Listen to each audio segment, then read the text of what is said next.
gentlemen, continuing in theatrical performances, please welcome Miss Natasha Potts.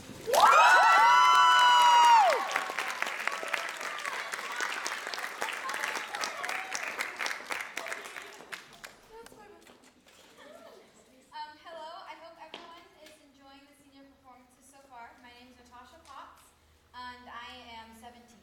And I plan on using this senior recital and all my past experiences to help me while I attend the College Sonoma State or San Jose State, where I'll be majoring in theater and hopefully become a professional stage actor and director or a high school theater teacher, so I'll be able to help kids achieve their own dreams. Each college that I looked at for all the references and trying to gather all my monologue pieces, pretty much each college had something different that they wanted, or they just wanted two contrasting monologues. So picking my monologues was actually pretty easy because I didn't really have any restrictions. Before I begin, I would like to thank Mr. Schofield, Miss Bernadette, Miss Lish, Miss Grover, Mr. Kumagai, Mr. Renner, and Miss D for making me into the performer I am today. I would also like to thank my friends for dealing with my insane schedule and constant theater references. And most importantly, I need to thank my parents for supporting this passion of mine and helping me with anything and everything I need. I'm so lucky to have such supportive parents because I know it's hard to be supportive of an actor with dreams and making it big when there's a very small chance of it happening. But they have been here every step of the way. I wouldn't be here performing this senior recital for my diploma in theater if it wasn't for you guys, so thank you. I'm going to jump right into my first monologue, which is Switching Sides, from the play Unbearable, Hotness by Gabriel.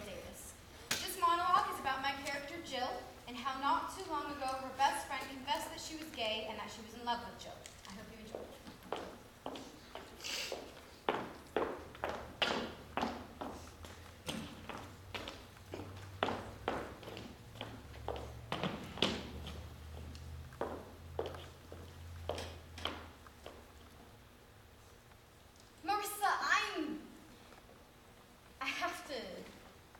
I know I've been rude to you since I found out about your, I think it's okay. Being gay is okay. In fact, your choice is, well, this is all Brandon's fault.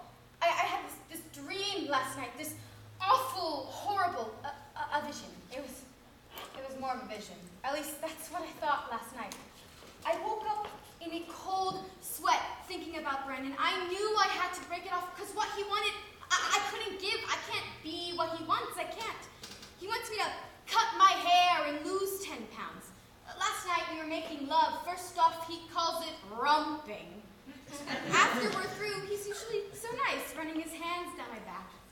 But last night, he grabs a love handle and goes, "That's super meaty." Now, what the heck is that supposed to mean? I mean, that's a sign, right? I don't know how to take that kind of... Who says that, super meaty? I'm a woman, not some dingy more beef stew. But I don't say anything to him. Just smile and then pass out. What a wuss, right? But then I have this messed up dream. I'm in a fashion show, right? And Brandon's a talent scout, but he's not my boyfriend in the dream. And he looks at me, he says, "Oh yeah, girl, you got real potential." And then these guys in white labs strap me to a chair and start sucking like 30 pounds of fat out of me through some tubes, and these Oompa Loompa things are spreading it on bread, and Santa Claus is there. Anyway, Brandon's giving out these orders, right? Like, lose the upper body, enlarge in the breast, tighten up and round out the butt, fill out the legs, lose the face, so there I am.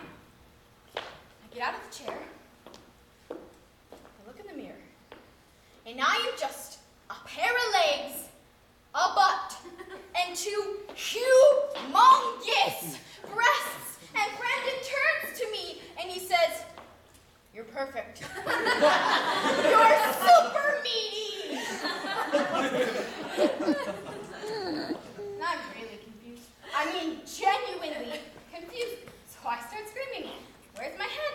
What have you done with my head? Has anyone seen my head?" And I wake up screaming. I mean, what is that, right? And later, when I asked Brandon,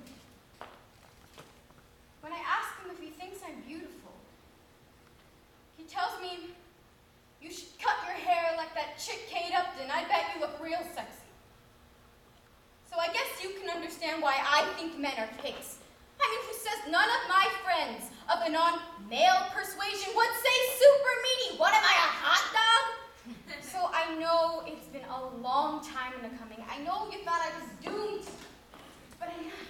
Don't you see those freaking ugly testosterone pigs? It's not fair. It's not their fault. It's just how they work. But I'm glad I figured it out, okay?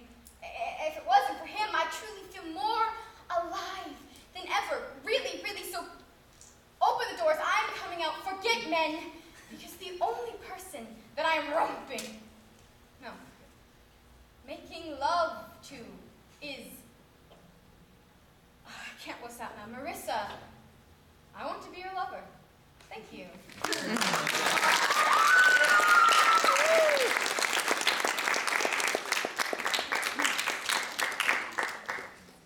My next performance is a dramatic monologue named The Not So Perfect Child by D.M. Larson. It exploits my character's Moria's struggle of living in her sister's shadow.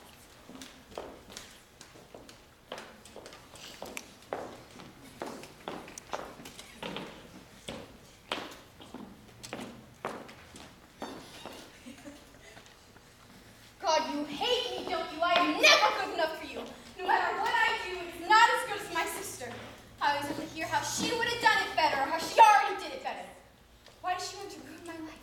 She just wants to cut me out like I'm some sort of mistake. A copy of a copy, not as good as the original. Not as good as you, because you're so perfect. Everyone around you is so perfect, and there is nothing left over for me. I'm the leftover failures, the fatty waste you just toss to the dogs. Everyone hates me. Why does everyone think I'm so horrible? Probably because I am. A horrible creature, doomed to walk this earth and suffer for you. What have I done in a past life to deserve this? Or maybe I'm paying for the sins of my father and mother. Am I your sin? Or do I remind you of a sin that you just want to forget? Or am I just a disappointment that keeps disappointing? I even disappoint myself. I am not my sister. I will never be her. I hate her. But I don't want to be me either. I just want to fade away like a shadow, forgotten. Maybe if you forgot about me, I wouldn't make you so sad anymore. Oh, what's that, Mom? I was just watching a video. Was it too loud? I'm sorry. Really sorry. Thank you.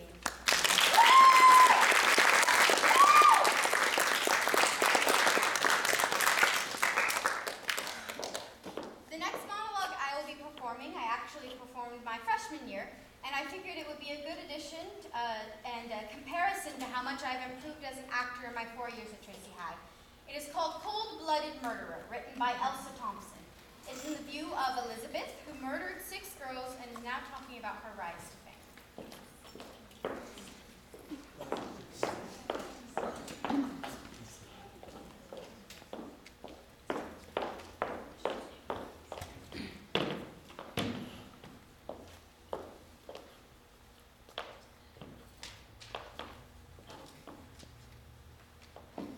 You want to know why I did it?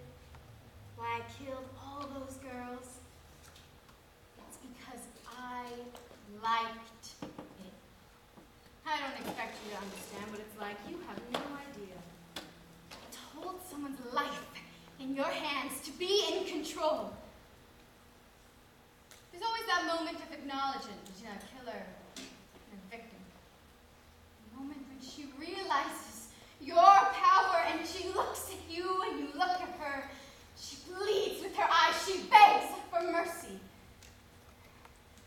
And you have a split second to decide to save her. Well, that's great. You could give her her life back. Give her back to her friends and her family.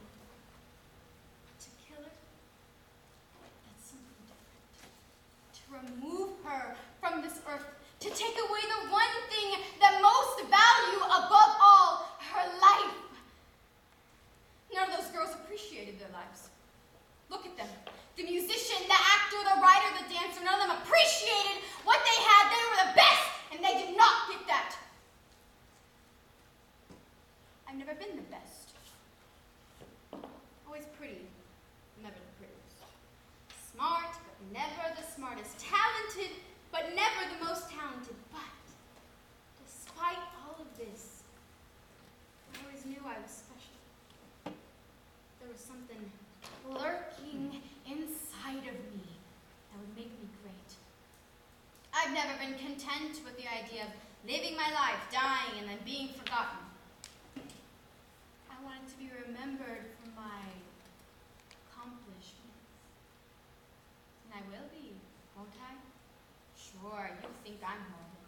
You think I'm a monster, but I bet you won't go back to your boring little life and just forget me. No. I bet I'll be on your mind for quite some time. I used to think I could find other ways to get recognized. I wanted to be famous for a while. Then I realized how stupid that is. People would want to be me without really knowing what that means. Then I wanted to be a lawyer. Me. I thought if I saved people's lives and they would worship me. But then I realized, not too long ago now, not long before I killed for the first time, saving people isn't enough. I could save the lives of 100 people, and sure, they'd be grateful, and so were their friends and their family. But what about everybody else? They'd see me on the news and think, that's nice. Then change the channel to something else. But if I kill just one person, and not just kill them, brutally murdered them with my bare hands, people would notice me then. The whole world would stop with me in the center, everyone looking at me. I know what you're thinking. You think I'm just an attention-seeking little kid, but I am not. All my life, I just wanted to be recognized. There's always been that one student who gets better marks than me, that one teacher who makes me feel stupid, that one parent who ignores me, that one friend who doesn't listen to me, and that one sibling that overshadows my achievements with theirs. And don't act like this does not apply to you, Sergeant, because it does. You're just the one to do it. You have done it to me, so the next time you belittle someone, put them down, make them feel stupid, think of me. And then think of them. And how easy it would be to put their hands around your neck. And how much you would appreciate them.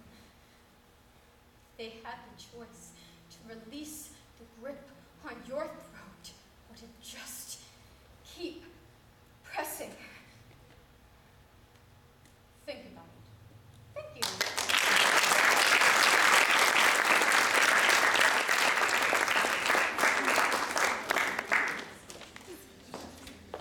My next performance is a musical theater number from the musical Kinky booth. So now I'd like to welcome up my accompanist, dynamic solo. Please give her a round of applause.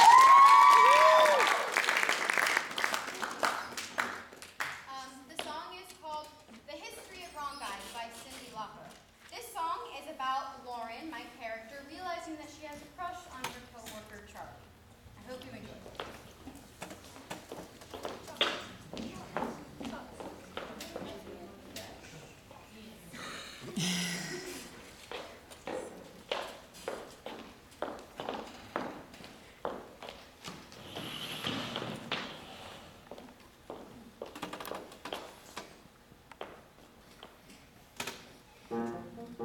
Oh, no. You don't dare. Girl, I am warning you. Oh, I think I have a crush. Oh, I can't. Oh, I think I'm falling for him. Oh, no. Why not? Women have been making bad choices since the beginning of time. Are you gonna be another one of mine? Used to think you were from outer space. Who's that bright guy in your place? You're kinda cute when you're not so shy. But I've been here before. Have I been back for more? Another chapter in the history of wrong guys. You used to be so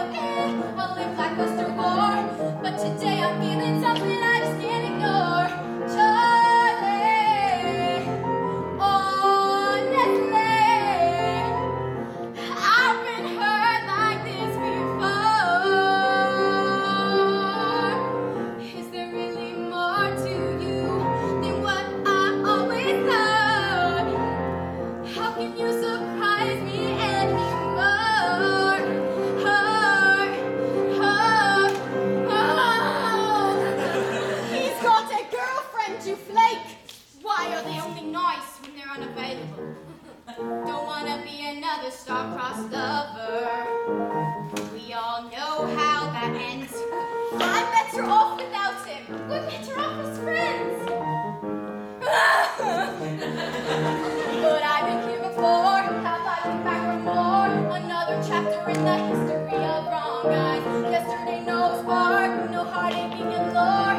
But today I'm feeling something I just can't ignore. Charlie, oh Nestle, I've been hurt like this before. Whoa, no, oh. The history of wrong guys. Chapter 1, he's a bum. 2, he's not into you. 3, he's a sleaze. 4, loves the girl next door. 5, loves the guy next door. 6, don't love you no more. Makes you insecure. Makes you so unsure. He's so immature. Loves his mother more. Or has a girlfriend named Nicola.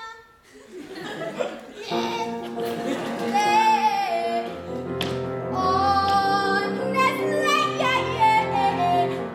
I've been hurt like this before. I can see there's more to you than what I always thought. But I won't be burned anymore. No,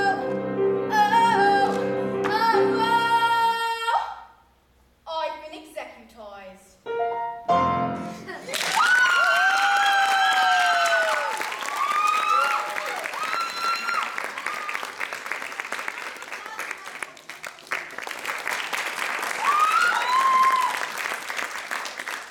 Now, my next monologue, I'm going to perform first, and then I'll give a little spiel about it afterwards.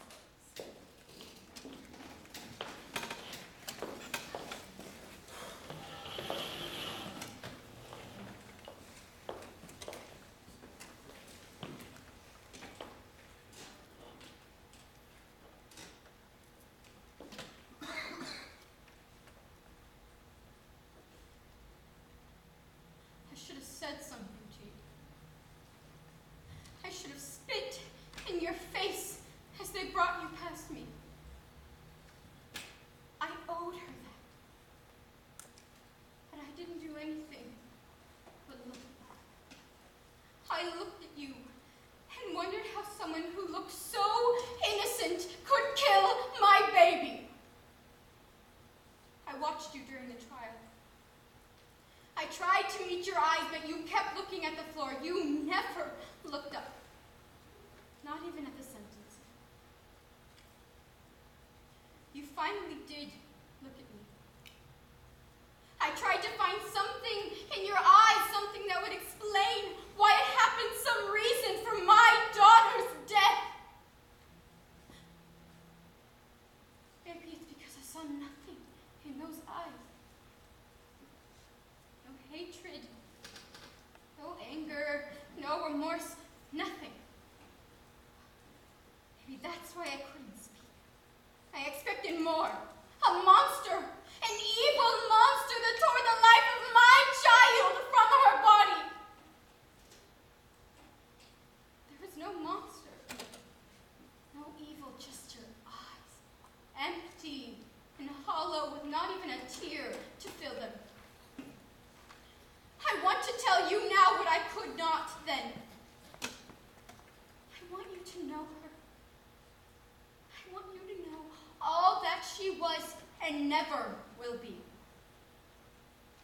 Her full name was Melissa Ann Thomson.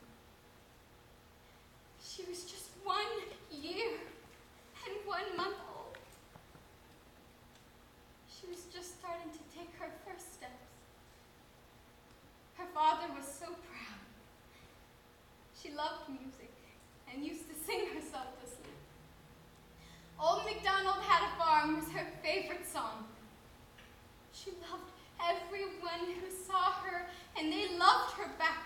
She had a favorite doll in a little blue dress with white lace around the sleeves that she wore to church.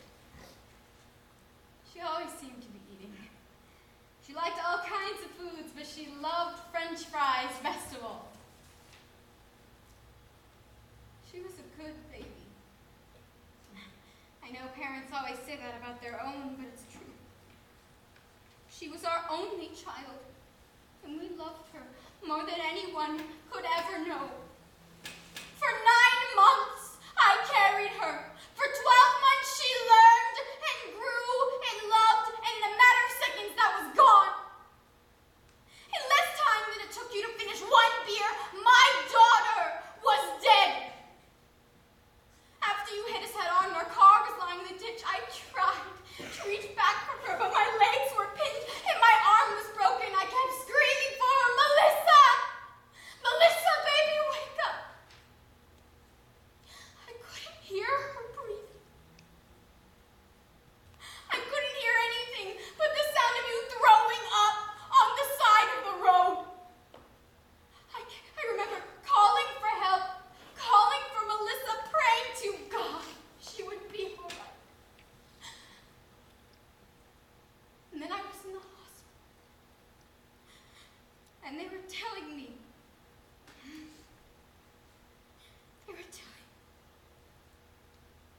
do you know what you have done? You have killed her and us. We're all dead. My husband and I walk around our house in a trance. We don't eat. We don't sleep. Our spirits are in the grave where we laid Melissa. The doctors say I'll be all right. How could I ever be all right? How could any of us be all right? Melissa, baby. I'd give up both my arms. I would give up my life to have you back. My life. You've destroyed that. For what? For a good time? For a chance to feel relaxed? How could you get into a car knowing you did not have full control? It is not just your life you are risking. It is never just your life. It's everyone's life. It was Melissa's life. I should have told you that. I owed it to her. But I couldn't. I just couldn't. Thank you.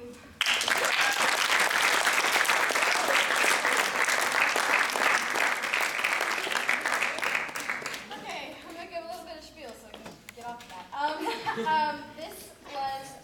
This monologue was from the play Under the Influence by Ron Parker. This play was talking about the consequences of using drugs and alcohol. I first performed this in this play when my director at my middle school put this on for the middle schoolers or for the 5th graders, trying to make them understand the consequences to using drugs and alcohol. And when I was looking through my monologues, trying to find some that I've had already, I happened to fall on this set of monologues, and I chose this specific monologue because it is absolutely beautiful, and not only because of that, but because I wanted to give a big thank you to Mr. Schofield, who started my career as a performer. And if it wasn't for you, I don't even know if I would be in theater today, so thank you very much. Now, my last piece that I'll be performing is from the film Legally Blonde. I chose this piece because Elle Woods in Legally Blonde the musical is actually my dream role. And I felt it needed to be incorporated into my senior recitals. Hopefully you'll see me perform this role again. Thank you again for watching my senior performance. I hope you all enjoyed. So here's a monologue from the film Legally Blonde the musical, or Legally Blonde, by the character Elle Woods.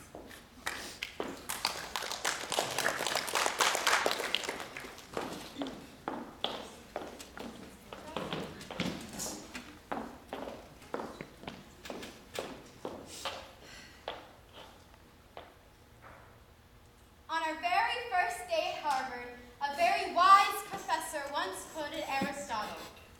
The law is reason free from passion.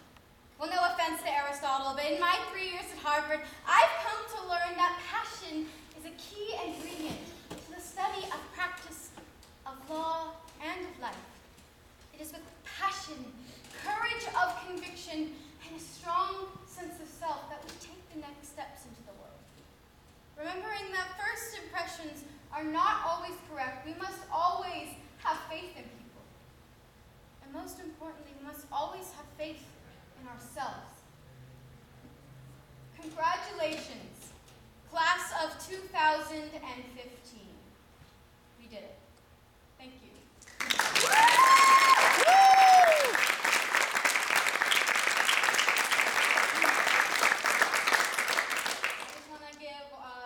One last thank you to everyone who's been supporting me over these years in high school and before. I was singing and I knew I was going to cry. Again, shout out to my parents, to my